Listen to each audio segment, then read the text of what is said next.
Welcome to the Bare Metal Cyber CCISO Prepcast. This series helps you prepare for the exam with focused explanations and practical context. Welcome to the Bare Metal Cyber CCISO Prepcast. This series helps you prepare for the exam with focused explanations and practical context.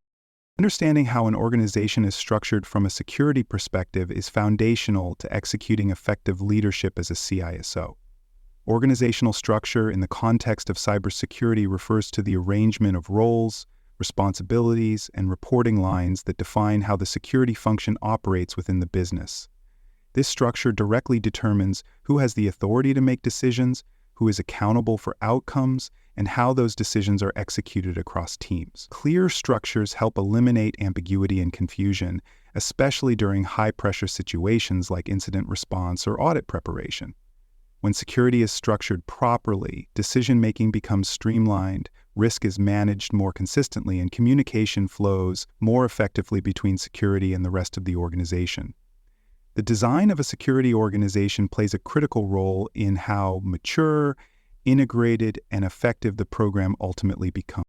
Different types of security organizational models offer advantages and disadvantages depending on the company's size, maturity, and operational complexity.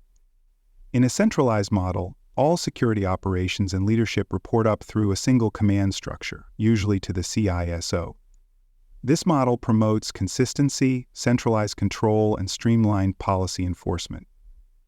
Decentralized structures, by contrast, assign responsibility for security to individual business units or regions. This can promote local agility and business alignment, but may result in fragmentation and inconsistency. A federated or hybrid model blends these approaches. Central governance is maintained, but execution authority is shared with distributed teams. Matrixed structures are more complex still, involving dual reporting lines where security staff may report both to a functional leader and a business unit leader. The appropriate structure depends on factors such as corporate culture, global footprint, regulatory demands, and risk tolerance. The CISO must understand these factors and tailor the structure accordingly. Security organizations are composed of multiple interdependent roles. At the top, the Chief Information Security Officer provides strategic direction, represents security at the executive level, and holds ultimate accountability for security outcomes. Reporting to the CISO are usually roles such as the Security Operations Manager, who leads operational teams handling monitoring, detection, and response. Risk and compliance officers focus on ensuring regulatory alignment and managing the organization's risk profile. Architects and engineers deliver the technical underpinnings of the program, designing controls, implementing tools, and integrating security into systems. Other essential roles include liaison positions such as security business partners, privacy officers, and legal advisors. These individuals ensure that security is embedded into business processes and that communication across legal, compliance, and technical domains is maintained. A mature security organization defines each role clearly, avoiding overlap and ensuring proper coverage of all critical functions. Where the CISO reports in the organization has significant implications for security authority and effectiveness.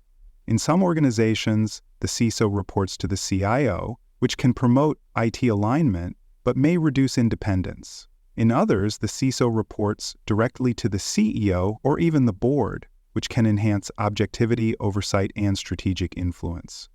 Each structure has benefits and risks. Reporting to the CIO may result in tight coordination with infrastructure and operations, but it may also create potential conflicts of interest, especially when IT decisions introduce risk. Reporting outside of IT can empower the CISO to challenge risk decisions more effectively, but may reduce day-to-day technical alignment. Integration with functions such as legal, audit, finance, and human resources is essential, regardless of reporting line. The placement of the CISO defines how well security is positioned to influence enterprise-level decisions and ensure that risk is managed in line with business goals. For more cyber-related content and books, please check out cyberauthor.me. Also, there are other podcasts on cybersecurity and more at baremetalcyber.com. Segregation of duties is a foundational principle in both IT governance and security organizational design. This principle dictates that critical responsibilities, such as access provisioning, audit oversight, or incident investigation, should not reside within a single individual or team. Segregating duties helps prevent role conflicts, reduces opportunities for fraud or abuse, and strengthens the reliability of control environment. For example, the person who manages user access should not be the same person responsible for auditing that access. Similarly, incident responders should not have administrative privileges on the systems they are investigating. Regulatory frameworks, such as SOX, explicitly require separation of duties to prevent collusion or unauthorized actions. The organizational structure must support this separation, not only in design but also in practical enforcement, using role definitions, policy documentation, and system-based control mechanisms. Organizational structure is also evaluated during audits and regulatory assessments. Auditors examine whether the structure supports appropriate oversight, decision-making, and documentation. They look for clear lines of authority, accountability for controls, and traceability of decisions. Org charts, reporting structures, and committee memberships all provide evidence that the security function is governed appropriately. Auditors want to see that policies are signed off by authorized leaders, that the CISO has a defined role in governance, and that issues are escalated through appropriate channels. Regulatory guidance often implies preferred structures, such as ensuring independence between the CISO and IT operations, or requiring direct access to the board for security leadership. A well-documented structure that demonstrates oversight, due care, and continuous improvement supports a positive audit outcome and strengthens the organization's credibility. Global organizations or companies with multiple lines of business face additional complexity when designing their security structures. Multinational companies must manage compliance with differing regional regulations, data protection laws, and threat landscapes. In these cases, a regional security officer or business unit security leader may be appointed under a federated or matrixed model. These individuals ensure that local practices align with global standards while respecting jurisdictional nuances. Coordinating regional policies with a centralized strategy requires clear frameworks, shared tooling, and frequent communication. In mergers and acquisitions, aligning or integrating different security structures becomes a priority. Decisions must be made about which reporting models to preserve, what controls to adopt, and how to transition without introducing gaps. Structural planning in these contexts is a critical part of ensuring continuity, compliance, and post-merger synergy. Cross-functional collaboration is formalized through security steering committees or governance boards. These committees include representation from IT, HR, legal, audit, finance, and line of business executives. Their purpose is to provide guidance, endorse policy decisions, resolve cross-functional conflicts, and align security priorities with business goals. The CSO often chairs or co-chairs such committees and uses them to report on risk posture, budget needs, and strategic initiatives. These forums also serve as conduits for two-way communication, ensuring that the security team understands business needs and that the business understands security implications. Committee charters define roles, frequency of meetings, and escalation protocols.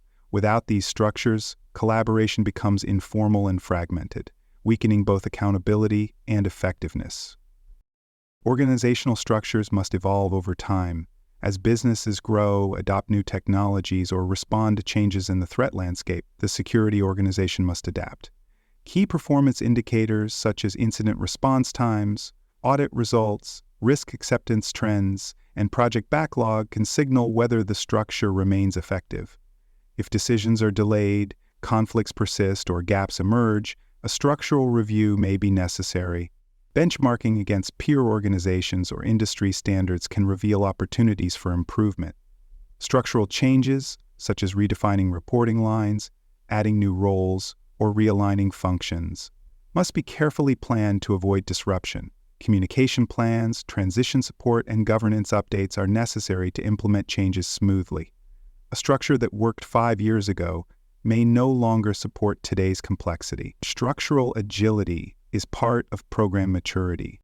On the CCISO exam, organizational structure is a recurring theme. Candidates may be asked to interpret organizational charts, identify risks based on reporting lines, or recommend structural changes to improve governance. Understanding terminology such as centralized, decentralized, federated, matrixed, and dual reporting is essential. Strategic decision-making based on structural analysis is a common scenario, especially when questions involve governance conflicts, independence issues, or cross-domain integration. Structure affects how decisions are made, how risk is managed, how compliance is enforced, and how quickly the organization can respond to threats. A strong understanding of how structure underpins all aspects of security leadership helps prepare candidates for exam success and real-world effectiveness.